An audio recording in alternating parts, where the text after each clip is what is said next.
সরকারি সাদত কলেজের হিসাব বিজ্ঞান বিভাগের অনার্স দ্বিতীয় বর্ষের প্রিয় ছাত্রছাত্রী, আজকে অনলাইন ক্লাসে তোমাদের স্বাগতম। আশা করি তোমরা সবাই ভালো আছো। সবাইকে রমজানুল মোবারকের অনেক অনেক শুভেচ্ছা। সবাই আশা করি রোজা আছো। তোমাদের এর আগেও বলেছি, দেশ তো আজ করোনায় আক্রান্ত। তো আমরা এই করোনা থেকে বেঁচে থাকার জন্য নিজেরা যেমন চেষ্টা করব, আমাদের আশেপাশে যারা আছে সবাইকে আমরা সেভাবে প্রেরণা দেব, উৎসাহ দেব কীভাবে এই করোনা থেকে মুক্ত থাকা যায়। এবং আমরা যার যতটুকু সাধ্য আছে আমরা চেষ্টা করব আমাদের আশেপাশে যারা আছে প্রতিবেশী, গরিব, তাদেরকে সহায়তা দেওয়ার জন্য কীভাবে সহায়তা করা যায় সবসময় তোমরা এটা দেখবে। এটিও অনেক বড় পুণ্যের কাজ। আমরা হিন্দু মুসলমান যারাই আছি, এটি কিন্তু সবার জন্যই অনেক বড় পুণ্যের কাজ। মানুষের বিপদ আপদে আমাদের এগিয়ে যেতে হবে, সাহায্য করতে হবে। তো এই মহামারী থেকে আমরা যেরকম বেঁচে থাকবো, এটি আমাদের প্রচেষ্টা। ঠিক অনুরূপভাবে এই মহামারীর মধ্যেও আমাদের নিজেদের যে পড়ালেখা, সেই পড়ালেখার কার্যক্রম কিন্তু ঠিকই চালিয়ে যেতে হবে। এখান থেকে কিন্তু আমরা পেছাতে পারবো না, পেছানো সম্ভব না। কারণ জাতীয় বিশ্ববিদ্যালয় কিন্তু একটা নোটিশের মাধ্যমে অলরেডি বলে দিয়েছে যে এভাবে আমাদের ক্লাসগুলো কন্টিনিউ হবে এবং কলেজ খোলার পরে ওনারা শুধু পরীক্ষা নেবেন, অর্থাৎ জাতীয় বিশ্ববিদ্যালয় কিন্তু পরীক্ষার ডেট দিয়ে দিবে। অর্থাৎ আমাদের কিন্তু বসে থাকার স্কোপ নেই, আমাদের কিন্তু পড়ালেখা ঠিকই চালিয়ে যেতে হবে। তো আমরা বন্ধটাকে ওইভাবে বন্ধ মনে না করে আমরা নিজেরাই নিজেদের স্টাডি যতটুকু পারা যায়, আমরা তো আছি, আমরা সাহায্য করব। সেটা অনলাইন ক্লাসের মাধ্যমে হোক অথবা আমাদের প্রত্যেকটা টিচারে তোমাদের কাছে ফোন নাম্বার দেওয়া আছে। তোমরা যখনই যে সমস্যায় পড়ো, পড়ালেখা সংক্রান্ত বা অন্য যে কোনো সংক্রান্ত, সংশ্লিষ্ট টিচারকে তোমরা ফোন করবে। আমি আশা করি তোমাদের সেই টিচার বা আমি বা অন্যান্য টিচার যারা আছে অবশ্যই তোমাকে সে ব্যাপারে সহায়তা করবে ওনারা যতটুকু পারেন। তো আশাহত হওয়ার কিছু নেই। আমরা সবসময় নিজেদের পড়ালেখাটা অন্তত চালিয়ে যাওয়ার চেষ্টা করব। তো যাই হোক, আমরা মনে আছে তোমাদের সবার, আমি যে চ্যাপ্টারটি পড়াচ্ছিলাম কন্টিনিউ করছি, সেটি হচ্ছে ক্যাশ ফ্লো স্টেটমেন্ট, নগদ প্রবাহ বিবরণী। তো আমি নগদ প্রবাহ বিবরণীর উপরে 2টি ক্লাস নিয়েছিলাম। প্রথম ক্লাস থিওরিটিক্যাল, দ্বিতীয় ক্লাসে আমরা বলেছিলাম যে ক্যাশ ফ্লো স্টেটমেন্ট দুইভাবে তৈরি করতে হয়। একটি হলো ডাইরেক্ট মেথড, আরেকটি হচ্ছে ইনডাইরেক্ট মেথড। তো আমরা গত ক্লাসে আমি যেটি পড়িয়েছিলাম সেটি হচ্ছে একটি প্র্যাকটিক্যাল একটি এক্সারসাইজ, যে এক্সারসাইজ আমরা এক্সারসাইজটি ইনডাইরেক্ট মেথডে কীভাবে সলিউশন করতে হয়, কীভাবে সমাধান করতে হয় সেটি আমরা করেছিলাম, তোমাদের নিশ্চয়ই মনে আছে। তাই ক্যাশ ফ্লো স্টেটমেন্ট আমরা দেখেছি সেখানে 3টি ফেজে তৈরি করতে হয়, অর্থাৎ 3টি পার্ট থাকে ক্যাশ ফ্লো স্টেটমেন্টে। প্রথম পার্ট হচ্ছে অপারেটিং অ্যাক্টিভিটিস, দ্বিতীয়টি হচ্ছে আমাদের ইনভেস্টিং অ্যাক্টিভিটিস এবং তৃতীয়টি হচ্ছে ফাইন্যান্সিং অ্যাক্টিভিটিস। হ্যাঁ, তো অপারেটিং অ্যাক্টিভিটিস আমরা কীভাবে করেছিলাম ইনডাইরেক্ট মেথডে। আমাদের একটা নেট ইনকাম ছিল, সেই নেট ইনকামের সাথে আমাদের ব্যালেন্স শিটে কারেন্ট অ্যাসেট এবং কারেন্ট লায়াবিলিটি যেগুলো ইনক্রিজ এবং ডিক্রিজ ছিল সেটি আমরা নেট ইনকামের সাথে অ্যাডজাস্ট করেছিলাম, মানে প্লাস মাইনাস করেছিলাম। এইভাবে আমরা অপারেটিং অ্যাক্টিভিটিস পার্টটা করেছিলাম। ইনভেস্টিং অ্যাক্টিভিটিসে গিয়েছিল হচ্ছে ফিক্সড অ্যাসেট সংক্রান্ত যে লেনদেনগুলো, অর্থাৎ ফিক্সড অ্যাসেটের মাধ্যমে যে ক্যাশ ইনফ্লো আর আউটফ্লো হবে সেগুলো আমাদের ইনভেস্টিং অ্যাক্টিভিটিসে ট্রিটমেন্ট করেছিলাম। আর থার্ড যেটা ফাইন্যান্সিং অ্যাক্টিভিটিস, সেখানে ছিল হলো মালিকানা সত্ত্ব সংক্রান্ত যে লেনদেনগুলো, অর্থাৎ মালিকানা সত্ত্ব বাড়ে অথবা কমে, সেই লেনদেনগুলো আমরা এখানে ইনক্লুড করেছিলাম। এর মাধ্যমে শেষ করেছিলাম ফাইন্যান্সিং অ্যাক্টিভিটিস, সেটা আমরা কমপ্লিট করেছিলাম। তো ইনডাইরেক্ট মেথড এবং ডাইরেক্ট মেথডের সাথে মূল পার্থক্যটা কোথায়? আজকে তো আমরা ডাইরেক্ট মেথডের অঙ্ক করব।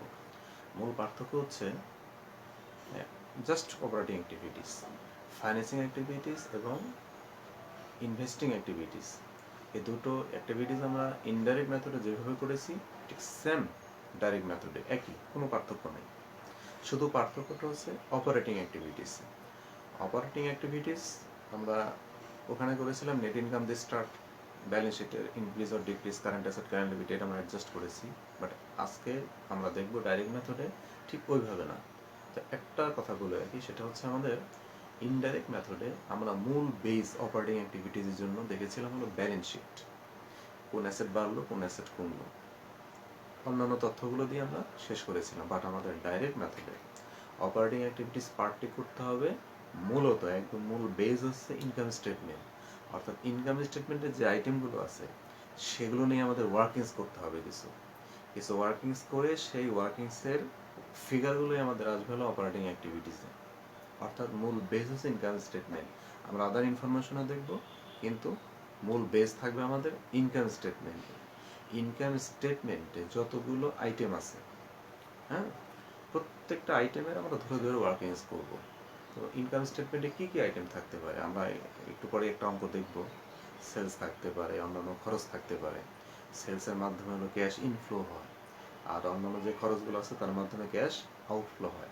তো এই দুইটা জিনিস নিয়ে আমরা বের করব আমাদের এই বছর এই দুইটা খাতে খরচ কত হয়েছে, ক্যাশ এবং নগদ টাকা কত গিয়েছে, এবং কত টাকা আমরা পেয়েছি, দ্যাট ইজ ক্যাশ ইনফ্লো হয়েছে, সেটা সেলসের মাধ্যমে আমরা পাবো। তো এখন আমরা প্র্যাকটিক্যালি একটা অঙ্ক দেখব, এবং সেই অঙ্কটি আমরা চেষ্টা করব ডাইরেক্ট মেথডে সলিউশন করার জন্য। তবে শুরুতেই বলে নেই, আমরা আজকেও যে অঙ্কটি দেখব সেই অঙ্কটাই কিন্তু ইনডাইরেক্ট মেথডে যেটি করেছিলাম সেই অঙ্কটাই। প্রত্যেকটা অঙ্কই করা যায়, ডাইরেক্ট এবং ইনডাইরেক্ট মেথড দুইটা মেথডই করা যায়। তো গত ক্লাসে সেই অঙ্কটি আমরা আবারও দেখব আজকে, তারপর আমরা সলিউশন দেখব কিভাবে এই অঙ্কটি করা যায়। ওকে,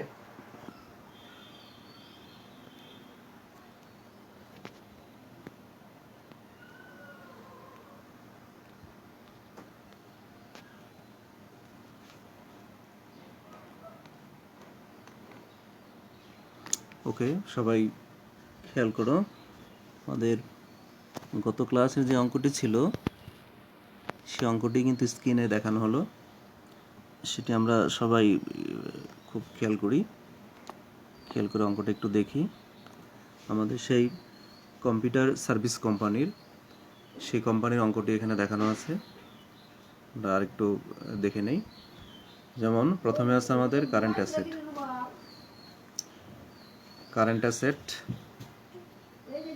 কারেন্ট অ্যাসেটে দুইটি সালের আমাদের তথ্য দেওয়া আছে, 2016 সাল এবং 2017 সাল। তো আমাদের কারেন্ট অ্যাসেট দেখো কি কি আছে। ক্যাশ, এটা শুরুতে 2017 সালে হলো 55,000, 16তে 33,000, 22,000 টাকা ইনক্রিজ।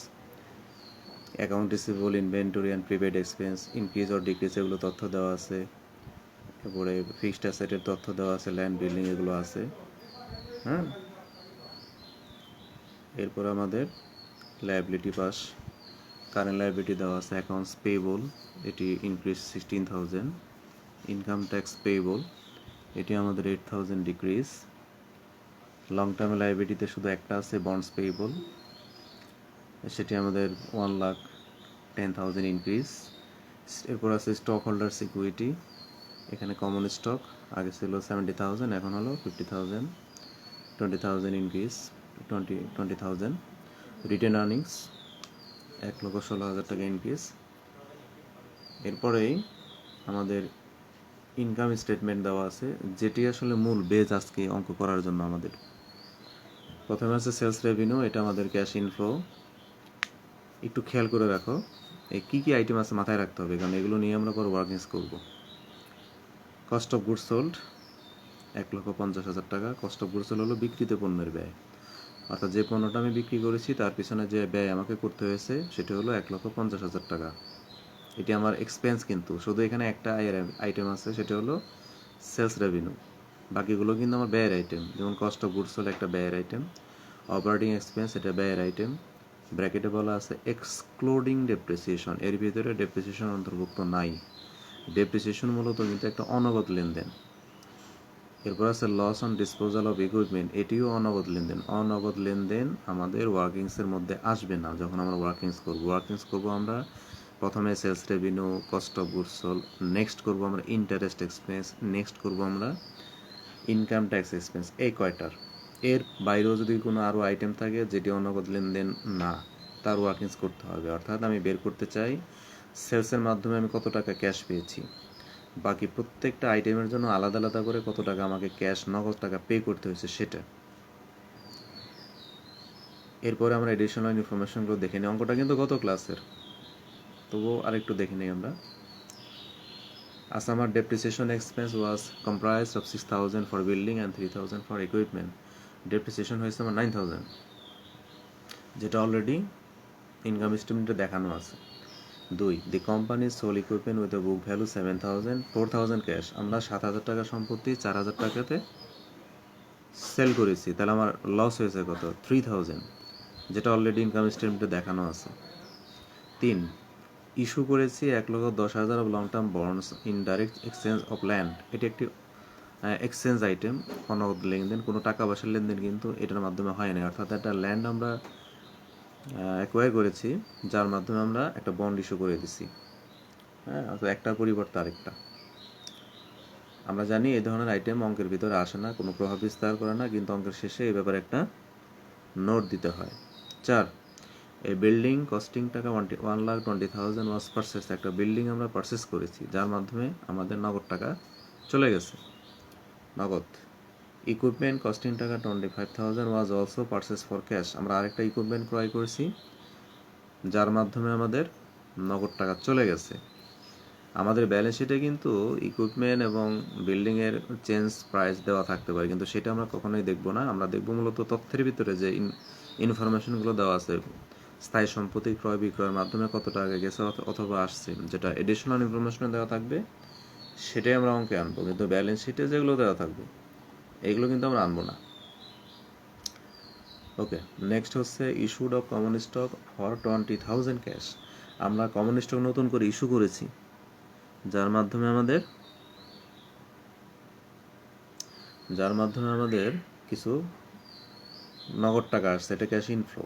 এরপর আমরা dividend declare and paid, dividend লভ্যাংশ বিতরণ করেছি 29,000, এটা আউটফ্লো, ক্যাশ আউটফ্লো। তো আমরা আরেকটু নজর করে কিন্তু ইনকাম স্টেটমেন্টটা দেখে নাও কী কী আছে। এইগুলো দিয়ে এখন আমরা ওয়ার্কিং শুরু করবো। আমি বলেছিলাম ডাইরেক্ট মেথডে অপারেটিং অ্যাক্টিভিটিস পার্টটা করার জন্য মূল বেজ ধরতে হবে ইনকাম স্টেটমেন্ট। ইনকাম স্টেটমেন্টে যে কয়টা আইটেম আছে সেই কয়টা আইটেমেরই ওয়ার্কিংস করতে হবে। তো এখন আমরা ওয়ার্কিংসে চলে যাব। ওয়ার্কিংস করার পরে আমরা সলিউশনটা দেখব অঙ্কের। 1 নম্বর ওয়ার্কিং, যেহেতু আমাদের ইনকাম স্টেটমেন্টের প্রথম আইটেম ছিল সেলস রেভিনিউ, সেটা থেকে মূল ওয়ার্কিং যেটা আমরা করি তার নাম হচ্ছে ক্যাশ রিসিভ ফ্রম কাস্টমার। কাস্টমারের কাছ থেকে আমরা কত টাকা পেয়েছি। তো এই বছর আমি সেলস করেছি 5,07,000। এটার সাথে রিলেটেড আইটেম থাকবে অ্যাকাউন্ট রিসিভেবল। দেখো, যোগ করা হয়েছে account receivable decrease. Account receivable decrease মানে হলো গত বছর যে অ্যাকাউন্ট রিসিভেবল ছিল আমাদের, সেটা কমে গেছে। কেন কমলো? সেখান থেকে আমার আরও অ্যাকাউন্ট রিসিভেবল থেকে টাকা আদায় হয়েছে, cash account debit two account receivable credit. তাহলে তার অর্থ হচ্ছে এই বছর যে সেলস করেছি পুরোটাই নগদে, তারপরে গত বছরে বাকি ছিল সেটা কিছু আদায় হয়েছে 10,000। তাহলে সব মিলে আমার টোটাল টাকা আদায় হয়েছে কত? 5,17,000। যদি অ্যাকাউন্ট রিসিভেবল ইনক্রিজ করতো তাহলে এটা মাইনাস করে দিতাম। কেন? কারণ আমি সেলস যতটুকু করেছি পুরোটাই নগদে না, কিছু বাকিতে করেছি, এর জন্য অ্যাকাউন্ট রিসিভেবল ইনক্রিজ করেছে। সো সেই ক্ষেত্রে অবশ্যই সেটা মাইনাস করতে হবে। তাহলে এই সেলসের মাধ্যমে আমরা বের করলাম ক্যাশ রিসিভ ফ্রম কাস্টমার। কাস্টমারের কাছ থেকে আমি কত টাকা পেয়েছি। ওকে, 2 নম্বর ওয়ার্কিংস হলো আমাদের 2 নম্বর আইটেম ছিল ইনকাম স্টেটমেন্টে কস্ট অফ গুডস সোল্ড। এটার উপরে বেস করে আমরা যেটা বের করব 2 নম্বর ওয়ার্কিংসের নাম হলো ক্যাশ পেমেন্ট টু সাপ্লায়ার, সেটা বের করব। এটার 2টা ধাপ আছে। দেখো, প্রথমে কস্ট অফ গুডস সোল্ড অঙ্কের মধ্যে যেটি আছে সেটা নিয়ে আসছে 1,50,000 টাকা।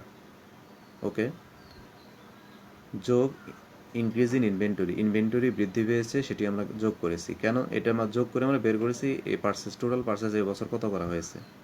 তাহলে বিক্রিত পণ্য যেটা আমি বিক্রি করেছি তার সাথে যোগ করতে হবে ইনভেন্টরি যদি ইনক্রিজ করে।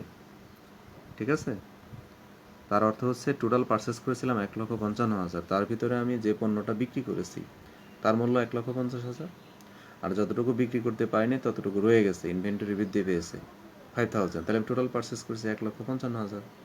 তো ইনভেন্টরি যদি কমে গিয়ে থাকে তাহলে সেক্ষেত্রে ওটা আমার মাইনাস করতে হবে। ওকে, পারচেজটা বের করার জন্য এখান থেকে আমরা যেটা বের করব নেক্সট, দেখো ওটার সাথে লাগানো আছে, একই সাথে আছে। পারচেজ 1,55,000। এরপর এখান থেকে আমাদের ব্যালেন্স শিটে অ্যাকাউন্টস পেয়েবল ইনক্রিজ আছে 16,000, সেটা আমরা মাইনাস করেছি। এই মাইনাস করার মাধ্যমে যেটি আমরা পেয়েছি সেটি হচ্ছে ক্যাশ পেমেন্ট টু সাপ্লায়ার। কেন মাইনাস করলাম? তার অর্থ হচ্ছে অ্যাকাউন্টস পেবল ইনক্রিজ করার অর্থ হচ্ছে আমি যে পারচেস করেছিলাম 1,55,000, অ্যাকাউন্টস পেবল বৃদ্ধি পেয়েছে মানে আমার দায় আরও বাকিতে, আমি বাকিতে ক্রয় করেছি, এই জন্য অ্যাকাউন্টস পেবল বৃদ্ধি পেয়েছে, এই জন্যই বাদ দিয়ে দিলাম। তাহলে আমি ক্যাশে পারচেস করছি 1,39,000 টাকা। যদি উল্টা হতো, অ্যাকাউন্টস পেবল যদি ডিক্রিজ করতো, তাহলে আমি সেক্ষেত্রে প্লাস করে দিতাম। তাহলে এটি হলো আমার 2 নম্বর ওয়ার্কিংস। নেক্সট ওয়ার্কিংস দেখো, অর্থাৎ ইনকাম স্টেটমেন্টের আমার নেক্সট আইটেম ছিল, প্রথমটা কিন্তু ছিল শুধু ক্যাশ ইনফ্লো, বাকি সবই আউটফ্লো। তো আমাদের নেক্সট ইনকাম স্টেটমেন্টের থার্ড আইটেম ছিল অপারেটিং এক্সপেন্স। এর মাধ্যমে আমি বের করতে চাই cash payment for operating expense. এটি বের করা হয়েছে, দেখো কিভাবে। প্রথমে ইনকাম স্টেটমেন্টে অপারেটিং এক্সপেন্স দেওয়া আছে 1,11,000 টাকা। হ্যাঁ, ব্র্যাকেটে কিন্তু বলা ছিল এক্সক্লুডিং ডেপ্রিসিয়েশন। এক্সক্লুডিং মানে বাদ দেওয়া আছে। যদি ইনক্লুডিং থাকতো তাহলে ডেপ্রিসিয়েশনটা আমরা নিজেরাই বাদ দিয়ে নিতাম। ডেপ্রিসিয়েশন অর্থাৎ অনগদ যে লেনদেন, ডেপ্রিসিয়েশন এবং loss and disposal of asset, এই দুইটার একটাও কিন্তু ওয়ার্কিংসে আসবে না এবং অঙ্কের মধ্যেও আসবে না আমাদের ডাইরেক্ট মেথডে। ওগুলো বাদ দিয়ে অঙ্ক করতে হবে। তাহলে অপারেটিং এক্সপেন্সের সাথে আমরা যোগ করেছি ইনক্রিজ ইন প্রিপেড এক্সপেন্স, যেটা আমাদের ব্যালেন্স শিটে ইনক্রিজ করেছে প্রিপেড এক্সপেন্স, অর্থাৎ অগ্রিম যে খরচগুলো এগুলো আমার আরও বৃদ্ধি পেয়েছে। তার মানে অপারেটিং এক্সপেন্স ছিল 1,11,000, কোনো খরচ আমি পেমেন্ট করেছি অগ্রিম, হ্যাঁ, সেটিও আমার ক্যাশ ক্যাশ চলে গেছে। যদি আমি অগ্রিম করেছি, তো আমার টোটাল টাকা গেছে 1,15,000 টাকা। এটা আমার অপারেটিং এক্সপেন্স বোধ আমি পরিশোধ করেছি, ঠিক আছে না? তো এটা হলো থার্ড আইটেম। যদি আমাদের প্রিপেড এক্সপেন্স ডিক্রিজ করতো তাহলে আমি মাইনাস করে দিতাম এখান থেকে, ঠিক আছে? তো এটা হলো থার্ড ওয়ার্কিংস। এবং লাস্ট ওয়ার্কিংস ইনকাম ট্যাক্স আমরা বের করেছি, cash payment for income tax. আমাদের অঙ্কে কিন্তু আরেকটা আইটেম আছে ইন্টারেস্ট এক্সপেন্স। যেহেতু ইন্টারেস্ট এক্সপেন্স আমাদের ব্যালেন্স শিটে নাই, ইনক্রিজ আর ডিক্রিজ নাই, তাহলে বুঝতে হবে ইনকাম স্টেটমেন্টে ইন্টারেস্ট এক্সপেন্স বাবদ যত লেখা আছে টোটালটাই নগদে পরিশোধ করা হয়েছে, অর্থাৎ cash payment for interest expense ওই টাকাটাই। যেটা শুধু রিলেটেড থাকবে, আমার ব্যালেন্স শিটে আইটেম থাকবে ইনক্রিজ আর ডিক্রিজ, সেটাই শুধু ওয়ার্কিং সামটা করে নিব, বাকিটা সরাসরি চলে যাবে। তো ইনকাম ট্যাক্স এক্সপেন্স আমাদের ইনকাম স্টেটমেন্টে দেওয়া আছে 47,000, আর ব্যালেন্স শিটে বলা আছে ইনকাম ট্যাক্স পেয়েবল যেটা, এটা ডিক্রিজ করেছে। তার মানে আগে বকেয়া ছিল সেটা আমার আরও পরিশোধ করতে, মানে ডিক্রিজ করছে মানে পরিশোধ করে দিয়েছি 2,000, টোটাল পরিশোধ করেছি আমি 49,000। যদি ইনক্রিজ করতো, তার অর্থ হচ্ছে ইনকাম ট্যাক্স বাবদ এই বছর যত টাকা হয়েছিল টোটালটা আমি পরিশোধ করিনি, কিছু বকেয়া রেখেছিলাম, তো সেই ক্ষেত্রে আমাদের একটা প্লাস করে দিতে, হ্যাঁ, মাইনাস করে দিতে হবে যদি increase in income tax payable হয়। তাহলে এটার মাধ্যমে আমরা পেলাম কি, cash payment for income tax. এখন আমরা দেখব টোটালটা কিভাবে আমার অঙ্কের ভিতরে উপস্থাপন করা হচ্ছে। এখন আমরা অঙ্কের সলিউশনটা দেখব। দেখো কিভাবে উপস্থাপন করা হয়েছে ডাইরেক্ট মেথডে। Cash flow from operating activities 5,17,000, এটা হলো ক্যাশ রিসিভ ফ্রম কাস্টমার। প্রথম পার্টটা হলো অপারেটিং অ্যাক্টিভিটিসের প্রথম আইটেম আসছে ক্যাশ রিসিভ ফ্রম কাস্টমার। আমরা ওয়ার্কিংস করে যে ফিগারটা পেয়েছি সেটাই কিন্তু আসতেছে এখানে, আর বাকি সবই payment less cash payment to supplier, যেটা কস্ট অফ গুডস সোল্ডের মাধ্যমে আমরা বের করেছি 1,39,000। অপারেটিং এক্সপেন্স বাবদ কত টাকা পড়েছি, ওয়ার্কিংসে বের করেছি 1,15,000। ইনকাম ট্যাক্স বাবদ কত টাকা পরিশোধ করেছি 49,000, এটা আমরা ওয়ার্কিংসে বের করেছি। শুধু একটার ওয়ার্কিংস করি নাই, সেটা হলো ইন্টারেস্ট এক্সপেন্স, সেটা আমাদের ইনকাম স্টেটমেন্টে যত আছে সরাসরি চলে আসছে। টোটাল আমাদের পেমেন্ট হলো 3,45,000। তাহলে net cash provided by operating activities 1,72,000।